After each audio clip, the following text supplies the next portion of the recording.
சிவதத்துவ சோம் சேனலில் சப்ஸ்கிரைபராக இருந்து எமது ஆன்மீக மற்றும் ஜோதிட பதிவுகளை தொடர்ந்து கண்டு வரக்கூடிய அன்பர்களுக்கும் நேரிலேயோ ஃபோன் மூலமாகவோ வாட்ஸ்அப் இன்ன பிற வழிகள் மூலமாக தங்களுக்கான ஜாதக பலனை முறையாக எம்மிடம் பெற்றுக்கொண்ட அன்பர்கள் என அனைவருக்கும் நன்றியும் வணக்கத்தையும் தெரிவித்துக் கொள்கின்றேன்.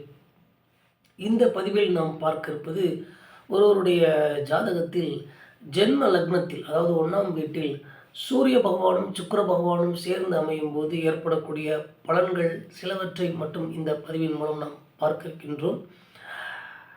சூரிய பகவானும் சுக்கிர பகவானும் ஒருவருடைய ஜாதகத்தில் ஜென்ம லக்னத்தில் 1ஆம் வீட்டில் அமையும் போது ஏற்படக்கூடிய பலன்கள் என்று பார்க்கும்போது, இந்த சூரிய பகவானுக்கு அவரது பிரகாசத்திற்காக அவர் சுக்ரா என்று அழைக்கப்படுகின்றார் என்று ஒரு சிறப்பு அடைமொழி உண்டு. அதாவது சூரியனையே சுக்கிரன் என்று சொல்லலாம் அவருடைய பிரகாசத்திற்காக என்று ஒரு அடைமொழி ஜோதிட சாஸ்திரத்தில் சொல்லப்படுகிறது. அது ஒரு ஸ்லோகத்தில் வரும், அவரது பிரகாசத்திற்காக அவர் சுக்ரா என்று அழைக்கப்படுகிறார் என்று.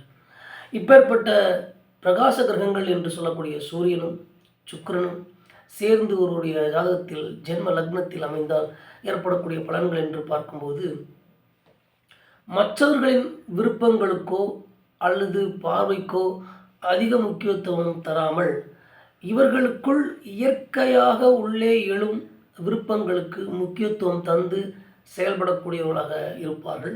மிகுந்த ஆற்றல் கொண்டவர்கள், தனக்கான பயனை கருதி அதற்கான புத்திசாலித்தனத்தோடு இருப்பவர்கள்.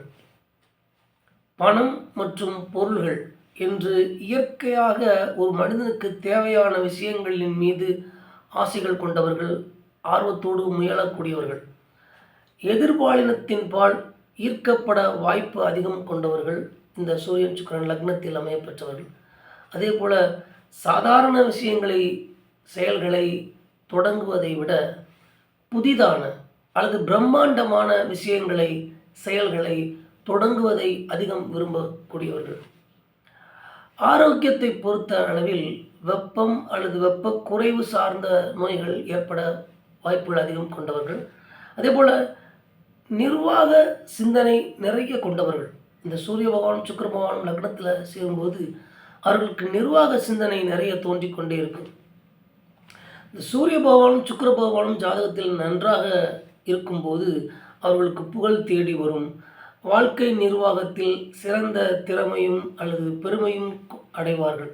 ஆங்கிலத்தில் சொல்லும்போது, when the sun and Venus are good, they will be find fame, they will have great skill in life management and pride. இதேபோல் நவீன மனப்பான்மை கொண்டவர்கள், மாடர்ன் மைண்ட் செட் கொண்டவங்களாக இருப்பாங்க. அதே போல் இவர்கள் தனது பணத்தின் உதவியால் அல்லது அதிகாரத்தின் பலத்தால் மற்றவர்களை ஆட்சி செய்ய விரும்புவார்கள் அல்லது மற்றவர்களின் மீது ஆளுமை கொண்டவர்களாக இருப்பார்கள், ஆளுமை செய்யவும் விரும்புவார்கள். அதே போல் இந்த சேர்க்கையில் சுக்கிரன் பலமடைந்தால் இவர்கள் கனிவானவர்களாக இருக்கலாம், மேலும் ஆடம்பரமான வாழ்க்கை முறையில் ஆர்வம் கொண்டவர்களாக இருக்கலாம். இந்த சூரியன் சுக்கிரன் சேர்க்கையில் கணவன் மனைவி இடையே ஈகோ பிரச்சனைகள் ஏற்படலாம் என்று பொதுவாக நிறைய நூல்கள் சொல்கின்றனர். The ego problems may arise between house. அதே போல் ego problems may arise between husband and wife. So என்று இந்த மாதிரி சொல்லப்படுகிறது. அதே போல் இந்த சேர்க்கையில் சூரியன் பலம் அடைந்தால் இவர்கள் பிறந்த பிறகு தந்தையின் நிதி நிலைமை மேம்படும். இந்த ஜாதகத்தில் சூரியன் சுக்கிரன் சேர்க்கையில் சூரியன் லக்னத்தில் பலம் அடையும் போது தந்தையின் நிதி நிலைமை, தந்தையினுடைய வாழ்க்கை தரம் மேம்படும். ஆக சூரியன் சுக்கிரன் ஒருவருடைய ஜாதக லக்னத்தில் அமையும் போது ஏற்படக்கூடிய பொதுவான பலன்கள் சிலவற்றை நாம் இந்த பதிவில் பார்த்தோம், சுருக்கமாக பார்த்தோம். தொடர்ந்து அவருடைய ஜாதகத்தில் மற்ற கிரகங்களுடைய தாக்கம், சூரியன் சுக்கிரன் அமைந்த ராசி, நட்சத்திரம், வர்க்க சக்கரங்களின் நிலைமை, இது போன்ற பார்வைகள், இது போன்ற காரணங்களை பொறுத்து அவருடைய ஜாதகத்தை ஆழமாக பார்க்கும்போது இன்னும் பலன்கள் தெரிந்து கொள்ள முடியும். பொதுவாக தெரிந்து கொள்ள இந்த அளவில் பலன்களை பார்த்தோம். லக்னத்தில் சூரியன் சுக்கிரனும் சேர்ந்திருந்தார். தொடர்ந்து எமது ஜோதிட பதிவுகளுக்கும் ஆன்மீக பதிவுகளுக்கும் ஒத்துழைப்பும் வாழ்த்துக்களும் தந்து வரக்கூடிய அனைத்து அன்பர்களுக்கும் நன்றி தெரிவித்து விடைபெறுகின்றேன். நன்றி, வணக்கம்.